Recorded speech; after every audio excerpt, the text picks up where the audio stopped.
साथियों, आज फिर से आपके सामने राजस्थान पशु परिचय भर्ती परीक्षा 2024 एनिमल अटेंडेंट के लिए दोस्तों राजस्थान जीके का आज का ये मॉडल पेपर 13वां दोस्तों आपके सामने लेकर आ चुका हूं। दोस्तों इससे पहले मैं आपको 12 मॉडल पेपर कंप्लीट करा चुका हूं। अगर आपने नहीं देखा तो दोस्तों मैं आपको वीडियो के डिस्क्रिप्शन में लिंक दे दूंगा, जाकर दोस्तों आप जरूर देखना। बहुत ही गजब के मॉडल पेपर, एकदम फुल डिटेल एक्सप्लेनेशन के साथ दोस्तों आपको वहां पर सॉल्यूशन देखने को मिलेगा, जो दोस्तों सीधा आपकी एग्जाम में एक रामबाण एक मील का पत्थर दोस्तों साबित होगा। और यहां से दोस्तों मैं दावे के साथ बता रहा हूं, हूबहू दोस्तों आपके एग्जाम में क्वेश्चन आपको देखने को मिलेगा। तो शुरू करते हैं दोस्तों आज के 13वें मॉडल पेपर का पहला प्रश्न क्या होगा। एकदम दोस्तों फुल डिटेल के साथ दोस्तों प्रत्येक क्वेश्चन का सॉल्यूशन हम देखने वाले हैं। यहां पर देखिए दोस्तों, पहला ही क्वेश्चन भाई बहुत ही गजब का है। क्या बोल रहा है, 1890 के दौर में दोस्तों जो बिजोलिया के ठिकानेदार थे या जागीरदार थे वो दोस्तों कौन थे? चौहान थे, परमार थे, राणावत थे या दोस्तों सत्तावत थे? बताइए दोस्तों हमारे इस क्वेश्चन का आंसर क्या होगा। और दोस्तों बहुत ही गजब का प्रश्न है हमारे दोस्तों। इस क्वेश्चन का आंसर हो जाएगा, देखिए बात हो रही है 1890 के दशक की, तो 1890 के दौर में दोस्तों 1890 ईस्वी के समय दोस्तों जो बिजोलिया जो ठिकाना था दोस्तों, वहां के जागीरदार कौन थे भाई? उत्तर नंबर बी बिल्कुल करेक्ट हो जाएगा, परमार थे दोस्तों। और कौन सा परमार था दोस्तों? तो नाम अगर आपको पूछ ले तो दोस्तों आपको करना है अशोक परमार। अशोक परमार दोस्तों 1890 के समय दोस्तों बिजोलिया का कौन था? ठिकानेदार या दोस्तों जागीरदार था। ठीक है, अगर आपको नाम भी पूछ ले तो दोस्तों आपको कंफ्यूज नहीं होना है। ठीक है, अगर आपको क्वेश्चन ये पूछ ले कि दोस्तों 1890 के समय जो बिजोलिया का जागीरदार था अशोक परमार, उसको दोस्तों ये बिजोलिया की जागीरदारी कहां से प्राप्त हुई थी? तो दोस्तों यहां से नोट करना, इसे बिजोलिया की जागीरदारी दोस्तों राणा सांगा से प्राप्त हुई थी भाई। राणा सांगा से दोस्तों इसे बिजोलिया की जागीरदारी प्राप्त हुई थी, इस बात का दोस्तों ध्यान रखना। ठीक है, इसके अलावा देखिए दोस्तों और यहां से कौन कौन से क्वेश्चन आ सकते हैं, तो दोस्तों नोट करना। अगर आपको क्वेश्चन ये पूछ ले कि 1897 के समय जो दोस्तों जब बिजोलिया किसान आंदोलन शुरू हुआ था, उस समय की मैं दोस्तों बात कर रहा हूं, तो 1897 के समय जब बिजोलिया किसान आंदोलन शुरू हुआ, उस समय दोस्तों बिजोलिया के जागीरदार कौन थे? अगर आपको क्वेश्चन ये पूछ ले तब दोस्तों आप क्या करोगे? तब आपको करना है दोस्तों राव कृष्ण सिंह। राव कृष्ण सिंह दोस्तों बिजोलिया की जागीरदार थे जब बिजोलिया किसान आंदोलन शुरू हुआ, उस समय की दोस्तों मैं बात कर रहा हूं 1897 की समय की। 1890 में पूछे तब दोस्तों आपको करना है अशोक परमार करना है। ये दोनों क्वेश्चन दोस्तों अलग अलग है, इस बात का ध्यान रखना। ठीक है, इतना आपका कंसेप्ट क्लियर हो गया। इसके अलावा देखिए दोस्तों, अगर आपको क्वेश्चन ये पूछ ले कि 1900, यहाँ पे नोट करना दोस्तों, मैं बात कर रहा हूँ 1906 की। 1906 ईस्वी में जब दोस्तों बिजोलिया की जनता पर बिजोलिया किसान आंदोलन के दौरान उत्तराधिकारी शुल्क लगाया गया। उत्तराधिकारी उत्तराधिकारी शुल्क लगाया गया, जिसे दोस्तों तलवार बंदाई कर भी कहा जाता था। ये दोस्तों किस जागीरदार के समय दोस्तों लगाया गया? बिजोलिया के समय। उस समय दोस्तों कौन सा जागीरदार था बिजोलिया का? अगर आपको क्वेश्चन ये पूछ ले कि बिजोलिया की जनता पर उत्तराधिकारी शुल्क या तलवार बंदाई शुल्क दोस्तों लगाने वाला जागीरदार कौन सा था, तब दोस्तों आपको करना है पृथ्वी सिंह। कौन था दोस्तों? पृथ्वी सिंह था दोस्तों उस समय 1906 के समय दोस्तों जब बिजोलिया की जनता पर तलवार बंदाई कर दोस्तों लगाया गया, उस समय बिजोलिया का जागीरदार कौन था? तो ठिकानेदार कौन था? तो पृथ्वी सिंह दोस्तों आपको करना है। भाई आपको दोस्तों जैसा क्वेश्चन पूछे वैसा आपको आंसर करना है। अब दोस्तों हम बात कर लेते हैं बिजोलिया किसान आंदोलन की।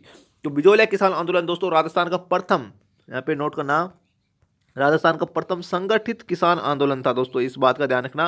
राजस्थान का प्रथम संगठित किसान आंदोलन दोस्तों था बिजोलिया किसान आंदोलन। और दोस्तों राजस्थान का सबसे बड़ा किसान आंदोलन था ये किसान आंदोलन। 1897 को दोस्तों स्टार्ट हुआ था और 1941 तक दोस्तों ये लगभग 44 वर्षों तक दोस्तों चलने वाला किसान आंदोलन था। ठीक है, और दोस्तों अगर आपको पूछे बिजोलिया किसान आंदोलन का जनक किसे कहा जाता है, तब दोस्तों आपको कहना है साधु सीताराम दास को। साधु सीताराम दास को दोस्तों बिजोलिया किसान आंदोलन का जनक कहा जाता है। अगर आपको क्वेश्चन ये पूछ ले कि राजस्थान में किसान आंदोलन का जनक किसे कहा जाता है, तब आपको करना है विजय सिंह पथिक को। विजय सिंह पथिक को दोस्तों राजस्थान में किसान आंदोलन का जनक कहा जाता है। ये दोनों क्वेश्चन दोस्तों अलग अलग है, इसमें आपको भाई कंफ्यूज दोस्तों नहीं होना है। आई होप दोस्तों आपका कंसेप्ट क्लियर हो गया होगा। चलिए दोस्तों नेक्स्ट क्वेश्चन देखते हैं। हमारे इस क्वेश्चन का आंसर उत्तर नंबर बी बिल्कुल करेक्ट हो जाएगा दोस्तों। ऐसा 24 कैरेट ब्रह्मास्त्र कंटेंट यहाँ पर आपको देखने को मिलता है, बिल्कुल दोस्तों यूनिक और एक जेन्युइन कंटेंट द्वारा तैयार किया गया मॉडल पेपर है, जो दोस्तों आपकी एग्जाम में एक रामबाण एक मील का पत्थर दोस्तों साबित होगा। और दोस्तों मैं दावे के साथ बता रहा हूँ, अगर दोस्तों आपकी एग्जाम तक हमारे इस एग्जाम सीरीज के दोस्तों सभी मॉडल पेपर अगर कंटिन्यू कंटिन्यू देखते हो ना तो दोस्तों आपकी एग्जाम में आपकी किस्मत कितनी औकात नहीं कि आपके सिलेक्शन को रोक ले। आप दोस्तों बिल्कुल क्वेश्चन को देखते ही क्वेश्चन की खोपड़ी में दोस्तों छेद करोगे। ये दोस्तों मैं आपको दावे के साथ बता रहा हूँ, बिल्कुल 24 कैरेट ब्रह्मास्त्र कंटेंट है। ऐसा कंटेंट जो दोस्तों राजस्थान की बड़ी बड़ी कोचिंग संस्थान आपको पेड कोर्स में प्रोवाइड नहीं कराती, लेकिन दोस्तों इस प्लेटफॉर्म पर बिल्कुल आपको free of cost unique content देखने को मिलता है। तो चैनल को जरूर सब्सक्राइब कर लीजिएगा दोस्तों, अगर नहीं किया तो दोस्तों कर लेना। आगे देखिए दोस्तों नेक्स्ट क्वेश्चन क्या है भाई, सुमेलगिरी का जो युद्ध है वो दोस्तों कब लड़ा गया था। बड़ा गजब का प्रश्न है दोस्तों, ये क्वेश्चन काफी बार रिपीट हुआ है, स्टार लगा लेना इस पर। सुमेलगिरी का युद्ध की बात करूं तो 1539 ईस्वी में लड़ा गया था, 1542 में या दोस्तों 1544 में या 1546 ईस्वी में। देखिए दोस्तों सुमेलगिरी के युद्ध की बात हो रही है, ये युद्ध दोस्तों जनवरी, यहाँ पे नोट करना, जनवरी 1544 में लड़ा गया था। उत्तर नंबर सी दोस्तों बिल्कुल करेक्ट हो जाएगा। किस किस के मध्य दोस्तों हुआ था तो नोट करना, जोधपुर का शासक राव मालदेव, राव मालदेव जिसे दोस्तों 52 युद्धों का विजेता कहा जाता है, राव मालदेव को, प्लस दोस्तों शेरशाह सूरी के मध्य यह युद्ध हुआ था, शेरशाह सूरी के मध्य दोस्तों यह युद्ध हुआ था। और इस युद्ध में दोस्तों किसकी विजय हुई थी तो भाई शेरशाह सूरी की दोस्तों इसमें विजय हुई थी। शेरशाह सूरी ने दोस्तों धोखे से दोस्तों इस विजय को दोस्तों हासिल किया था। इसके पीछे का दोस्तों लॉजिक समझिए, राव मालदेव के दोस्तों इस युद्ध में, इसी सुमेलगिरी के युद्ध में दोस्तों दो बहादुर सेनापति थे, इसके जेता और कुंपा, जेता और कुंपा। एग्जाम में सीधा क्वेश्चन आता है, जेता और कुंपा दोस्तों किस शासक के सेनापति थे तो राम मालदेव के। इसी युद्ध में दोस्तों लड़ते हुए वीर गति को प्राप्त हुए थे गिरी सुमेल के युद्ध में राम मालदेव के दो सेनापति जेता और कुंपा। ठीक है, इसके अलावा देखें दोस्तों इसी युद्ध में, इसी सुमेलगिरी के युद्ध में दोस्तों शेरशाह सूरी ने कहा था भाई, शेरशाह सूरी ने दोस्तों कहा था कि मैं एक मुट्ठी भर बाजरे के लिए पूरे हिंदुस्तान के दोस्तों बादशाहत खो देता, बादशाहत खो देता। क्योंकि दोस्तों इस युद्ध को जीतने में दोस्तों शेरशाह सूरी को इतना एफर्ट लगाना पड़ा था ना कि दोस्तों इसको नानी याद आ गई थी अपने, है ना। तो इसलिए दोस्तों शेरशाह सूरी ने इसी युद्ध में दोस्तों सुमेलगिरी के युद्ध में राम मालदेव को जीतने के लिए, जोधपुर के किले को दोस्तों जीतने के लिए कहा था कि मैं एक मुट्ठी भर बाजरे के लिए पूरे हिंदुस्तान की बादशाहत खो देता। मतलब दोस्तों हारता हारता ही दोस्तों बाल बाल बचा था, इस बात का ध्यान रखना। ठीक है, तो दोस्तों ये इस बात का भी ध्यान रखना, एग्जाम में सीधा क्वेश्चन आता है।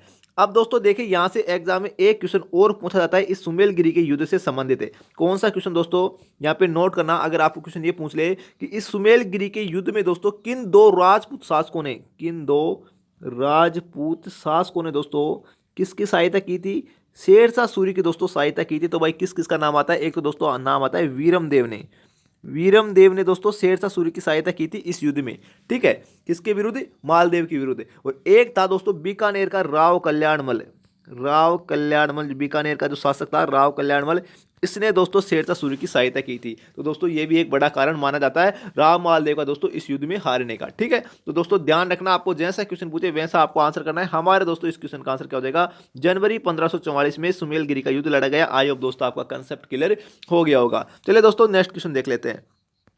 यहाँ पर देखिए दोस्तों जो नेक्स्ट क्वेश्चन है हमारा, क्या बोला है, 1883 ईस्वी में किस शहर में भाई परोपकारिणी जो सभा है इसकी स्थापना हुई थी। ये क्वेश्चन दोस्तों कल ही मैं आपको दोस्तों जो हमारा 12वां मॉडल पेपर था उसमें दोस्तों एक ऑप्शन था परोपकारिणी सभा। तो दोस्तों उस समय मैंने आपको ये डिटेल बताई थी, आपके सामने देख लीजिए, हूबहू दोस्तों एक क्वेश्चन है, प्रत्यक्ष में परिणाम की जरूरत नहीं है भाई, है ना। दोस्तों इसलिए बोलता हूँ, जो बोलता हूँ हर बार दोस्तों हर बात एग्जाम में पूछी गई है और दोस्तों बार बार रिपीट होती है, तो नोट करना दोस्तों। यहाँ पर देखिए दोस्तों अजमेर में, अलवर में, भरतपुर में, दोस्तों उदयपुर में परोपकारिणी सभा की स्थापना किस शहर में हुई थी तो दोस्तों उदयपुर में हुई थी। उत्तर नंबर दोस्तों क्या हो जाएगा, डी बिल्कुल करेक्ट हो जाएगा। किसने की थी 1883 में तो दोस्तों स्वामी दयानंद सरस्वती का नाम आता है, स्वामी दयानंद सरस्वती का दोस्तों नाम आता है। इसने दोस्तों उदयपुर शहर में दोस्तों 1883 में परोपकारिणी सभा की स्थापना की थी। और दोस्तों इसी 1883 में नोट करना, इसी 1883 ईस्वी में गोविंदगिरी ने दोस्तों, गोविंदगिरी ने दोस्तों संप सभा की स्थापना भी की थी। इस बात का ध्यान रखना, है ना। संप सभा की स्थापना की थी, संप सभा की स्थापना क्यों की थी गोविंदगिरी ने संप सभा की स्थापना की दोस्तों, भील जनजाति को, भील जनजाति को और दोस्तों ग्रासीय जनजाति को संगठित करने के लिए संप सभा की स्थापना की थी गोविंदगिरी ने। इस बात का दोस्तों ध्यान रखना। तो दोस्तों आपको जैसा क्वेश्चन पूछे वैसा आंसर करना है। परोपकारिणी सभा की स्थापना उदयपुर में हुई थी भाई। नेक्स्ट क्वेश्चन देखिए दोस्तों क्या होगा। यहाँ पर देखिए दोस्तों क्या बोल रहा है, निम्न में से कौन सा वंश की उत्पत्ति है वो दोस्तों अग्निकुंड से नहीं हुई है? परमार, सिसोदिया, चौहान या दोस्तों चालुक्य। तो दोस्तों भाई अग्निकुंड से जिसकी उत्पत्ति नहीं है वो दोस्तों हमारा मेवाड़ राजवंश है, मतलब दोस्तों सिसोदिया राजवंश है। उत्तर नंबर बी बिल्कुल करेक्ट हो जाएगा। एकमात्र ऐसा राजवंश राजस्थान का जिसकी उत्पत्ति अग्निकुंड से नहीं हुई है वो कौन सा है? सिसोदिया राजवंश। ठीक है, अब देखिए दोस्तों इससे संबंधित मैं आपको एक क्वेश्चन और बता देता हूं जो अक्सर एग्जाम में पूछा जाता है। एग्जाम में क्वेश्चन ये पूछा जाता है, चौहान राजवंश से संबंधित है, जो बिजोलिया अभिलेख है, बिजोलिया अभिलेख नोट करना। बिजोलिया अभिलेख की दोस्तों मैं बात कर रहा हूँ, अभिलेख की बात कर रहा हूँ, बिजोलिया अभिलेख जो दोस्तों 1170 ईस्वी का है। बिजोलिया अभिलेख चौहान राजवंश से संबंधित है। एग्जाम में क्वेश्चन ये पूछा जाता है कि दोस्तों किस अभिलेख में चौहानों को वत्स गोत्रीय ब्राह्मण कहा गया है? वत्स गोत्रीय ब्राह्मण कहा गया है दोस्तों चौहानों को, तो दोस्तों इसी बिजोलिया अभिलेख में कहा गया है जो 1170 ईस्वी का है। वेरी वेरी इंपॉर्टेंट क्वेश्चन दोस्तों, नोट कर लेना, काफी बार एग्जाम में भाई क्वेश्चन रिपीट होता है दोस्तों। ठीक है, चलिए दोस्तों नेक्स्ट क्वेश्चन हम देख लेते हैं क्या है। यहाँ पर देखिए दोस्तों बात हो रही है भाई, यहाँ पर देखिए गागरोन के किले की, बहुत ही गजब का प्रश्न है। गागरोन का जो किला है वो दोस्तों कहाँ स्थित है, किस जिले में स्थित है? झालावाड़ में, अजमेर में, उदयपुर में, कोटा में। बड़ा आसान सा प्रश्न है दोस्तों, हमारे इस क्वेश्चन का आंसर उत्तर नंबर 1 बिल्कुल करेक्ट हो जाएगा। ये झालावाड़ जिले में स्थित है। लेकिन दोस्तों इसका जो लॉजिक है ना, इसका जो कंसेप्ट है वो दोस्तों आप समझिए, ये बड़ा गजब का है। देखिए झालावाड़ का जो किला है दोस्तों, गागरोन का किला या झालावाड़ का किला, झालावाड़ में स्थित है। ये दोस्तों एक प्रकार का जल दुर्ग है, राजस्थान में जल दुर्ग की श्रेणी में आता है। ठीक है, जल दुर्ग बोलते हैं दोस्तों इसको, ओदक दुर्ग भी बोलते हैं, ओदक दुर्ग। एग्जाम में दोस्तों एक बार क्वेश्चन पूछा गया था कि ओदक दुर्ग से क्या अभिप्राय है? ओदक दुर्ग दोस्तों जल दुर्ग को ही ओदक दुर्ग कहते हैं, इस बात का ध्यान रखना। ठीक है, जल दुर्ग की श्रेणी में आता है या ओदक दुर्ग की श्रेणी में आता है, एक ही बात है। और राजस्थान में टोटल कितने जल दुर्ग है? तो 3 जल दुर्ग है दोस्तों, इस बात का ध्यान रखना। कौन कौन से जल दुर्ग है दोस्तों उनकी भी हम चर्चा कर लेते हैं। तो यहाँ पर देखिए दोस्तों जो 1 नंबर पे आता है वो तो हो गया हमारा गागरोन का किला जो झालावाड़ में स्थित है। ठीक है, 2 नंबर पे आता है दोस्तों शेरगढ़ का किला, शेरगढ़ का किला ये कहाँ पर स्थित है? ये दोस्तों 12 जिले में स्थित है, जो दोस्तों एक प्रकार का जल दुर्ग है। ठीक है, 3 नंबर पे आता है दोस्तों हमारा बैंसरोडगढ़ का किला, बैंसरोडगढ़ का किला जिसे दोस्तों राजस्थान का क्या कहते हैं भाई? वेल्लोर कहा जाता है राजस्थान का, इस बात का ध्यान रखना। और ये दोस्तों हमारा चित्तौड़गढ़ में स्थित है, बैंसरोडगढ़ का किला चित्तौड़गढ़ में स्थित है भाई। ठीक है, ये दोस्तों तीनों ही जल दुर्ग की श्रेणी में आते हैं, इस बात का दोस्तों ध्यान रखना। जल दुर्ग को क्या कहते हैं? ओदक दुर्ग भी कहते हैं, इस बात का ध्यान रखना। ठीक है, एग्जाम में क्वेश्चन पूछा गया है। तो दोस्तों हमारे इस क्वेश्चन का आंसर क्या हो जाएगा? उत्तर नंबर 1 बिल्कुल करेक्ट हो जाएगा। नेक्स्ट क्वेश्चन देखिए दोस्तों क्या होगा। यहाँ पर देखिए दोस्तों जो नेक्स्ट क्वेश्चन है बहुत ही गजब का है। चौतारा और कामायाचा जो वाद्य यंत्र है वो दोस्तों किस लोक परंपरा से जुड़े हुए हैं? तो एक प्रकार के सुशीर वाद्य यंत्र है, तत्व वाद्य यंत्र है, अवनद वाद्य यंत्र है या दोस्तों गण वाद्य यंत्र है।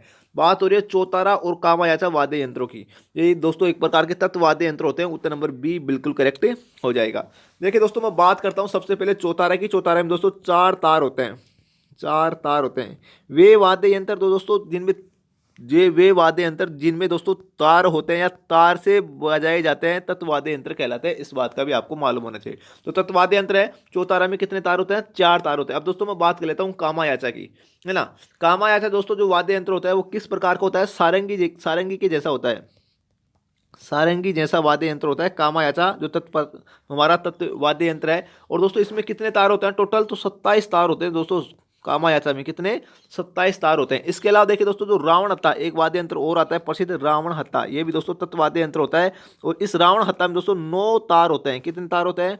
9 तार होते हैं। रावण हत्था दोस्तों यहाँ पे नोट करना, आधे कटे नारियल के खोल से बना होता है, आधे कटे नारियल के खोल से दोस्तों बना हुआ वाद्य यंत्र होता है रावण हत्था, इस बात का दोस्तों ध्यान रखना। तो भाई आपको जैसा क्वेश्चन पूछे दोस्तों वैसा आपको आंसर करना है, कंफ्यूज नहीं होना है, गलती नहीं करना दोस्तों। राजस्थान जीके के मामले में राजस्थान की किसी भी कोचिंग संस्थान को आपको 1 रुपये दोस्तों देने की जरूरत नहीं है। बिल्कुल दोस्तों एनिमल अटेंडेंट के लिए एक 24 कैरेट ब्रह्मास्त्र कंटेंट दोस्तों यहाँ पर आपको देखने को मिलता है, बिल्कुल फ्री ऑफ कॉस्ट है।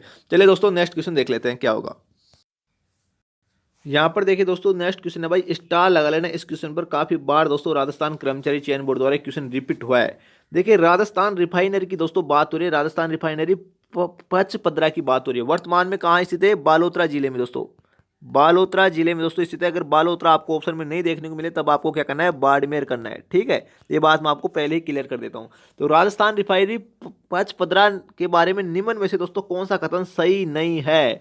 अब हमें यह देखना है। ठीक है जी, यह एचपीसीएल और राजस्थान सरकार का संयुक्त उपक्रम है, बिल्कुल सही बात है दोस्तों, इसमें कतई संदेह वाली बात नहीं है। ठीक है जी, इसमें देखिए इसमें एचपीसीएल का हिस्सा 80% है और राजस्थान का हिस्सा या राजस्थान सरकार का हिस्सा 20% है। या दोस्तों इसकी परियोजना लागत 43.129 करोड़ रुपए है। या दोस्तों ये देश की पहली ऐसी परियोजना है जिसमें रिफाइनरी व पेट्रोकेमिकल कॉम्प्लेक्स का सम्मिश्रण किया गया है। अब बताइए दोस्तों इनमें से कौन सा जो खतन है वो भाई सही नहीं है दोस्तों, हमें ये देखना है। तो दोस्तों हमारे इस क्वेश्चन का आंसर क्या हो जाएगा, उत्तर नंबर दोस्तों बी बिल्कुल करेक्ट हो जाएगा। ये बी वाला जो खतन है ना वो दोस्तों सही नहीं है। इसमें देखिए जो एचपीसीएल का हिस्सा है ना वो दोस्तों कितना परसेंट है, तो दोस्तों इसमें 74% है। यहाँ पे नोट करना 74 दोस्तों एचपीसीएल का हिस्सा है और 26% दोस्तों राजस्थान सरकार का हिस्सा है। तो दोस्तों ये उत्तर नंबर बी बिल्कुल करेक्ट हो जाएगा हमारे इस क्वेश्चन का आंसर भाई। 26 नहीं है, 20 नहीं है दोस्तों, 26% है। ठीक है, तो दोस्तों यहाँ पर और 80 की जगह कितना है, यहाँ पर आ जाएगा 76%, तब दोस्तों ये क्वेश्चन सही होता। तो उत्तर नंबर बी बिल्कुल करेक्ट हो जाएगा। इसके अलावा देखिए दोस्तों मैं बात करूँ यहाँ पर इस रिफाइनर की, तो ये दोस्तों देश की 26वीं रिफाइनरी है। इस बात का दोस्तों ध्यान रखना है, देश की कौन सी रिफाइनरी है, 26वीं रिफाइनरी है। काफी बार दोस्तों एग्जाम में क्वेश्चन पूछा गया है। तो दोस्तों सभी खतन भाई याद रखना, एचपीसीएल राजस्थान सरकार का संयुक्त उपक्रम है। इसमें दोस्तों एचपीसीएल का हिस्सा 76%, राजस्थान सरकार का हिस्सा 26%, लागत दोस्तों 43.129 करोड़ रुपए। और दोस्तों इसमें रिफाइनरी और पेट्रोकेमिकल कॉम्प्लेक्स का दोस्तों क्या किया गया, यूज किया गया है। तो उत्तर नंबर दोस्तों बी बिल्कुल करेक्ट हो जाएगा हमारे इस क्वेश्चन का आंसर। नेक्स्ट क्वेश्चन देख लेते हैं दोस्तों क्या होगा।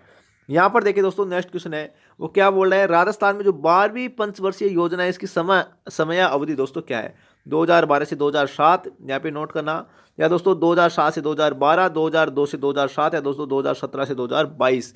12वीं पंचवर्षीय योजना की बात हो रही है, 12वीं पंचवर्षीय योजना की वर्तमान में दोस्तों इसको बंद कर दिया गया है। और दोस्तों हमारे इस क्वेश्चन का आंसर क्या हो जाएगा, उत्तर नंबर दोस्तों एक बिल्कुल करेक्ट हो जाएगा। 2012 से 2017 दोस्तों ये लास्ट हमारी राजस्थान की ऐसी पंचवर्षीय योजना है जिसकी ये दोस्तों अवधि रही है। ठीक है, तो 12वीं पंचवर्षीय योजना की अवधि कितनी है, 2012 से 2017। आई होप दोस्तों आपका कंसेप्ट क्लियर हो गया होगा। नेक्स्ट क्वेश्चन देख लेते हैं दोस्तों क्या होगा। यहाँ पर देखिए दोस्तों क्या बोला है, निम्न में से किसे भूमि सुधार का रूप माना जाता है, यंत्रीकरण को, अधिक उपज देने वाले बीजों का उपयोग को, या भूमि जोतों की सीमा का निर्धारण करने को, या दोस्तों कृषि साख को। बड़ा गजब का प्रश्न दोस्तों। देखिए भूमि सुधार का जो रूप माना जाता है ना वो दोस्तों भूमि जोतों की सीमा का निर्धारण करने को दोस्तों माना जाता है। उत्तर नंबर सी बिल्कुल करेक्ट हो जाएगा दोस्तों। इसमें कोई किंतु परंतु की जरूरत नहीं है, इसको दोस्तों आपको याद करना पड़ेगा क्योंकि राजस्थान कर्मचारी चयन बोर्ड क्वेश्चन को रिपीट करता है बार बार। ठीक है, नेक्स्ट क्वेश्चन देखते हैं दोस्तों क्या होगा।